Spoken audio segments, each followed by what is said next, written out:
Hey, well, last year I did a short series of podcasts, in fact, they were quite long podcasts, on the whole topic of abuse and toxic cultures and toxic leaders in churches and how that has become normalized. And that series was watched by a worldwide audience of literally several people.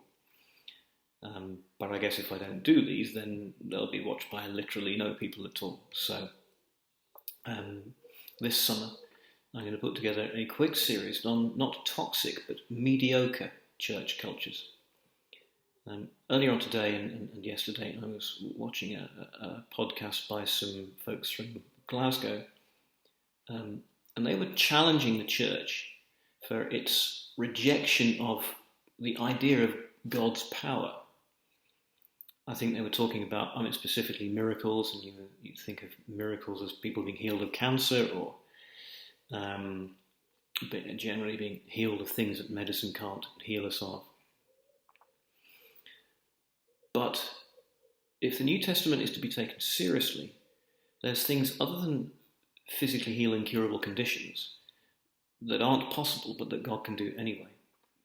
And I want to look at some of the things that church strays into where she doesn't believe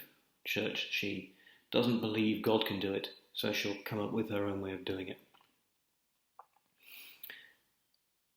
And just briefly, most Protestant denominations have a hierarchical structure. So they have leaders, and then they have a rank, a layer of leaders below the top leaders, and a layer of leaders below that. They are pyramid-shaped. And they have rules and structures and constitutions.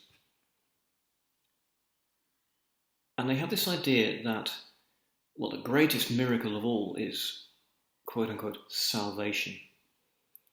Okay, God saves a person becomes a Christian. And yet, when leaders go rogue, when disaster strikes the church because of the behaviour of the church, those same churches, in my experience, very often fall back on, but we're all sinners.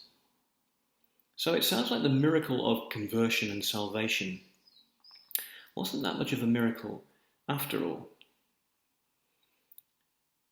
So when church makes it too easy to become a Christian, you end up with a bit of a powerless conversion. You end up with someone just signing on to the dotted line and repeating this prayer after me, and it'll be something like, Lord Jesus, I accept that I'm a sinner, I confess, I believe you died on the cross for my sins. Now, I've seen that done a lot of times. I've not seen it change a lot of people. I've seen it draw a lot of people into church life. But I repeat, I've not seen it change a lot of people. So we have churches who believe that God is mighty to save a person, but we don't really believe he's powerful enough to change a person. And we have to come up with our own version of change and our own habits and our own cultures, and we need to keep them pretty safe and gentle so that we don't actually require anything of each other that we couldn't do unless we were fundamentally different, unless there were a God who became human, who lived this life, died, but came back from death and brought us with him. The ancient hope expressed by the Christian church, is exactly that.